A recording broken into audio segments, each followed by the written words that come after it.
안녕하세요. 미키 제니입니다. 고통과 무료함 사이 세 번째 시작해 보겠습니다. 세 번째 에피소드 모건 하우절의 불변의 법칙. MBTI T 제니의 감상문. 행복은 거창한 데서 오는 것이 아니라 사소한 것에서 피어오른다. 20대의 나는 대문자 F였다. 정이 많고 그 정을 주변 사람들에게 아낌없이 쏟아부었다. 그러나 기대도 그만큼 컸다. 내가 주는 만큼 상대도 나를 챙겨주길 바랬고 그 기대는 자주 실망으로 되돌아왔다. 시간이 흘러 대문자 T가 된 지금은 조금 다르다. 주는 건 주는 것이고 받는 건 그저 감사한 마음으로 받아들인다. 기대치를 낮추니 책에서 말하듯 작고 소박한 성과도 감동적인 순간으로 다가온다. 작은 호의 하나에도 진심으로 마음이 움직이고 그 순간들이 내 일상의 온기를 불어넣는다. 최근 새로운 교황 선출 케이스도 그런 것 같다. 앞선 교황이 워낙 훌륭했기에 후임은 이미 높은 기대라는 무게를 짊어지고 시작해야 했다. 그래서 후보 교황들이 다들 부담스러웠던 것 같다. 뛰어난 스토리가 승리한다. 책을 읽으며 우리 북리뷰 팀이 떠올랐다. 같은 책도 누가 어떻게 말하느냐에 따라 완전히 다른 이야기가 된다. 같은 책이지만 우리가 새로운 옷을 입혀 전달할 수 있다면 그건 또 다른 의미의 창조가 아닐까? 기억에 남는 리뷰, 공감을 불러일으키는 이야기, 누군가의 마음에 남는 말 한 줄을 건네는 것, 그런 북리뷰 채널이 되고 싶다. 탁월한 스토리텔링은 결국 마음을 움직인다. 우리도 그런 이야기를 만들어 가기를 바란다. 희망 그리고 절망. 비관은 리스크에 대비하게 해주고 낙관은 앞으로 나아갈 수 있게 한다. 발전을 위해서는 낙관주의와 비관주의가 공존해야 한다. 우리 팀을 생각해보면 그 균형이 꽤 잘 맞는 것 같다. 낙관을 맡은 미키, 비관을 담당하는 제니. 서로 다른 시선이 모여 전체의 균형을 만들어내는 것 같다. 16장을 읽고서 변하지 않는다는 것이 정말 쉽지 않은 것이라는 걸 제일 세게 느꼈다. 영원한 우위는 존재하지 않는다는 것. 시어스와 리먼 브라더스의 케이스를 생각해보면 정말 지금 거대한 공룡 같은 기업들도 어떻게 될지는 알 수 없는 것. 영원한 것은 없는 걸까? 뜬금없지만 한 주얼리 브랜드의 카피가 떠오른다. 다이아몬드는 영원하다. 다이아몬드는 정말 영원할까? 제자리라도 지키려면 계속 달려야 하는 것. 이것이 진화의 원리라니. 삶에서 대부분의 것들, 비즈니스도, 제품도, 일도, 국가도, 인간관계도 전부 그렇다니. 갑자기 너무 피곤해진다. 진화는 가차없고 냉혹하다. 앞서가는 방법을 알려주는 것이 아니라 뒤처지는 것을 멸종시킴으로 가르침을 준다. 진화가 이렇게 무서운 거였다니. 시간이 흘러도 변하지 않는 것은 벼락치기 하는 나 자신이었다. 그리고 내가 이 책에서 나온 내가 기대한 변하지 않는 것은 스니커즈. 책을 다 보고 느낀 것은 여기나 저기나 사람 사는 거 다 똑같구나. 그래서 앞으로 10년 동안 변하지 않을 것은 무엇일까? 결국에는 사람 심리일 것 같다. MBTI F 미키의 감상문. 모건 하우절이 말하는 23가지 변하지 않는 법칙, 불변의 법칙을 읽고 워렌 버핏과 편의상 부르기로 한 짐의 스몰 토크로 나에게 이 책의 이야기가 펼쳐졌습니다. 워렌 버핏과 짐의 점심 식사 자리에서 짐은 경기가 회복될까요? 라고 물었고 워렌 버핏은 1962년 가장 많이 팔린 초코바가 뭔지 아냐고 물었습니다. 짐은 모른다고 하여 워렌 버핏은 스니커즈라고 답하며 다시 제 질문을 합니다. 현재 가장 많이 팔리는 초코바는 뭘까요? 라고 다시 물었고 짐은 역시 모른다고 말하고 워렌 버핏은 스니커즈라고 말합니다. 그리고 침묵, 그리고 대화가 끝이 납니다. 워렌 버핏이 답변이 이 책에서 전해주고자 하는 핵심을 말하는 것 같습니다. 스니커즈. 즉 워렌 버핏은 예측하지 않고 변하지 않는 것에 포커스를 두고 있던 것 같습니다. 예측의 포커스가 아닌 과거로부터 지금까지 변하지 않는 것에 시선을 두고 그 자체가 저에게는 새로운 발상의 전환이어서 흥미롭게 책을 읽게 된 것 같습니다. 23가지 변하지 않는 법칙 중에 몇 가지 기억에 남는 부분이 있어 이야기하고자 합니다. 첫 번째, 법칙인 이토록 아슬아슬한 세상. 지나온 과거를 돌아보면 앞으로의 미래는 알 수 없다는 사실을 깨닫게 된다.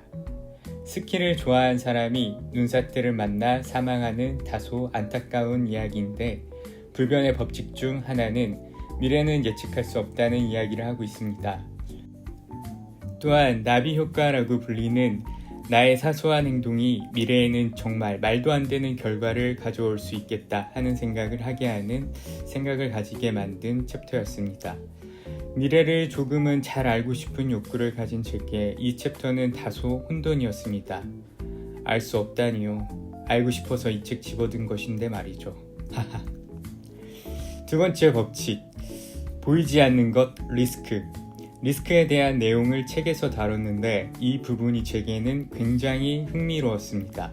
나사 우주비행사 추락사 그리고 우주복에 얽힌 사고를 다루며 리스크에 대한 이야기를 써 내려가는데 정말로 흥미로웠습니다. 가장 기억에 남는 문구는 재무설계사인 칼 리처즈가 말하는 리스크의 정의였습니다.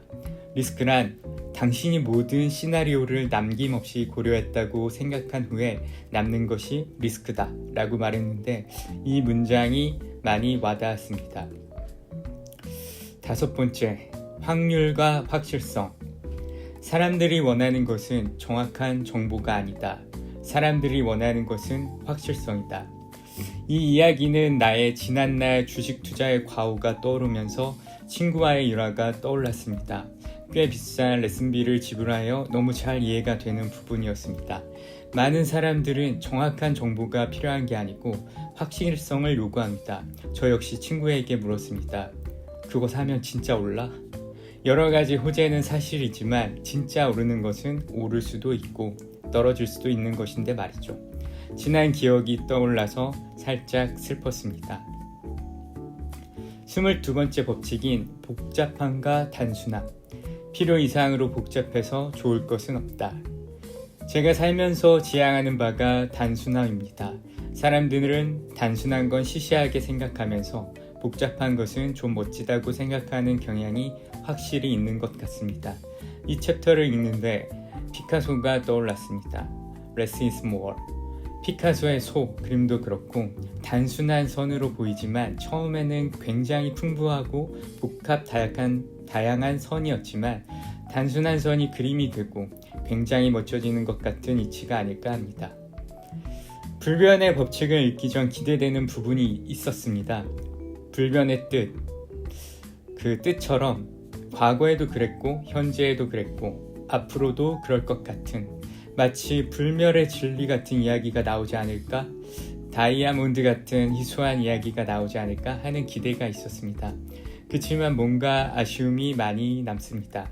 23가지의 법칙은 재미난 부분도 있었지만 다소 지루한 부분도 제게 있었고 전하고자 하는 바는 이미 스니커즈에서 크게 전달을 한 것 같은데 나머지 법칙들이 제게는 다소 모건 하우절이 말한 법칙 22번째인 복잡함과 단순함에서 사족을 붙인 건 아닌가 하는 느낌이 사실 들었습니다. 어쩌면 줄여서 이렇게 된 것일지도 모르지만 제게는 그런 느낌이 들었습니다. 이 책에서 말하고자 하는 바는 늘 변하는 세상에서 절대 변하지 않는 것들에 관한 이야기를 들려줍니다. 책을 다 읽은 나는 이런 물음이 생겼습니다. 과연 변하지 않는 것이 있을까? 스니커즈도 어쩌면 대체되지 않을까 하는 생각이 들었습니다. 불변의 법칙을 읽은 후 미키의 불변의 법칙은 세상에 변하지 않는 것은 아무것도 없고 앞으로의 미래는 알 수가 없다. 그리고 나는 초코바는 스니커즈보다 자유시간파고 또한 다이아몬드는 영원하다. 이 문구는 정말 잘 만든 것 같은 생각이 듭니다. 다이아몬드는 영원하다. 다이아몬드 가지고 싶다. 모두 부자 되셔서 다이 하나씩 소장하시길 기원하며 독후감을 마칩니다. 챗GPT에게 물어봤습니다. MBTI F와 T의 관점으로 모건 하우절의 불변의 법칙 감상문 작성해줘. T 성향 관점, 불변의 법칙, 독후감. 모건 하우절의 불변의 법칙은 돈, 투자, 성공을 둘러싼 인간 행동의 패턴을 분석적으로 풀어낸 책이다. 감정보다는 논리와 원칙을 중시하는 T 성향의 독자로서 이 책은 행동이 지식보다 중요하다는 점을 명확하게 인식하게 해주었다. 책에서 가장 흥미로웠던 부분은 재정적 성공은 얼마나 똑똑하냐가 아니라 얼마나 일관되게 행동할 수 있느냐는 통찰이다. 이는 T 성향이 빠지기 쉬운 계획 과잉, 실행 부족의 함정을 날카롭게 지적한다. 또한 리스크는 수치가 아니라 인식의 문제라는 주장도 인상 깊었다. 불확실성을 계산 가능한 것으로만 다루려 했던 기존 사고방식에 균열을 주는 지점이었다. 예측보다 중요한 건 예측이 틀릴 경우를 감안한 시스템적 사고라는 것을 다시금 깨달았다. 요약하자면 불변의 법칙은 T 성향에게 단순히 분석이 아닌 행동의 일관성과 감정 조절 능력도 논리적 전략의 일부임을 알려주는 책이다. 이성적 계획만으로는 부족하다는 현실적인 조언이 깊게 남는다. 불변의 법칙 독후감 F 성향 관점. 모건 하우절의 불변의 법칙은 돈에 대한 이야기를 하지만 사실은 사람에 대한 이야기다. 숫자나 공식보다 더 중요한 건 우리 각자의 가치관, 감정, 그리고 선택의 이유라는 것을 책은 반복해서 알려준다. 가장 크게 와닿았던 메시지는 돈은 수학이 아니라 심리다 라는 말이다. 비슷한 상황에서도 사람마다 전혀 다른 결정을 내리는 이유는 우리가 단순히 이익이 아니라 자기만의 삶의 방식과 감정에 따라 움직이기 때문이다. 이 문장을 읽으며 나는 어떤 가치에 따라 돈을 쓰고 있지? 하는 생각이 자연스럽게 들었다. 책은 또한 성공을 경쟁이 아닌 만족의 문제로 다룬다. 더 많이 버는 것보다 내가 원하는 삶을 살아가는 것이 중요하다는 메시지는 감정형 F 성향에게 깊은 공감을 불러일으킨다. 남과 비교하지 않고 자기만의 속도와 의미를 찾는 것이야말로 진짜 부자라는 하우절의 말은 마음에 오래 남았다. 결국 이 책은 말한다. 당신의 돈 이야기는 당신의 인생 이야기다. 불변의 법칙은 돈을 통해 삶을 돌아보게 만드는 책이었고 나답게 살기 위한 선택의 기준을 다시 세우게 해준 따뜻한 조언서였다. 왜 안 읽은 것 같아? 그런 내용이 없었으니까. 여기서 자꾸 막 감명 깊게 뭐 와닿은 부분 막 이렇게 쓰는데 나도 좀 이게 있었나 싶어. 그러니까. 재정적 성공은 얼마나 똑똑하냐가 아니라 얼마나. 근데 이게 진짜 위험한 것 같아. 이게 어쨌든 이렇게 썼는데 이게 되게 내가 챗GPT한테 가스라이팅을 당하고 있는 느낌이, 뭔가 얘는 되게 다 맞는 말을 해줬을 것 같고 막 뭔가 어쨌든 이 책이 이렇게 두꺼운데 이거를 내가 진짜 막 기억을 못할 수도 있는 거. 그냥 뭐 대충 이렇게 보면은 이런 말이 있었나 보다 라고 생각을 할 수도 있으면서 그냥 그런 식으로 그렇네. 이게 되게 가스라이팅을 당할 수 있을 것 같아. 어떻게 보면 내 말보다 얘 말이 더 믿음 확실성에 가깝잖아. 그렇기 때문에 그럴 수 있을 것 같은데 읽으면서 전혀 여기는 돈에 대한 내용을 이렇게 직접적으로 서술을 하진 않았는데 여기는 계속 돈 얘기를 하니까 이런 부분이 조금은 얘는 안 읽은 것 같아. 챗GPT 너 책 읽었니?